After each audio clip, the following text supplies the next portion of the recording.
Road మీద టక్కర్ అయితే ఎమ్మటే అంబులెన్స్ ఉరికి రావాలి. పోలీసులు వచ్చి ఏం జరిగిందో అరుచుకోవాలి. యాక్సిడెంట్ చేసిన వాళ్ళను స్టేషన్కి పట్టుకుపోవాలి. దెబ్బలు దాకిన వాళ్ళను దవాఖానకు తీసుకుపోవాలి. ఏం జరిగింది, టక్కర్ ఎందుకు అయింది, ఎవరిది తప్ప అనేది దగ్గర పట్లున్న పబ్లిక్ ను విచారణ చేయాలి. అంతే కదా.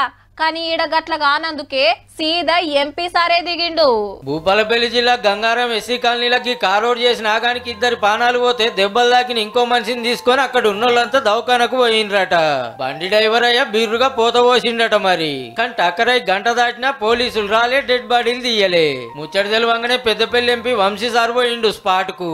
చల్ గిదేం తరీకా పబ్లిక్ పానాలు పోయినా చూడరా అని పెద్ద పోలీస్ కు ఫోన్ చేస్తే గప్పుడు గీ సార్ వచ్చిండు. మీరు ఏం చెప్తున్నారు? మీరు ఎక్కడున్నారని అడుగుతున్నాను. ఇప్పటివరకు ఎక్కడున్నారు మీరు? వస్తున్నా సార్. నేను ఎక్కడి నుంచి వస్తున్నారు? హైదరాబాద్ నుంచి వస్తున్నారా? SHO vehicle sir. ఏంది SHO అండి? ఏం మాట్లాడుతున్నారు మీరు? ఎంపీ సార్ ఓటు అడిగితే సార్ ఓటు చెప్పబట్టే దళితులైనందుకే పట్టించుకుంటలేరని పబ్లిక్ అంతా గరం అయినరు.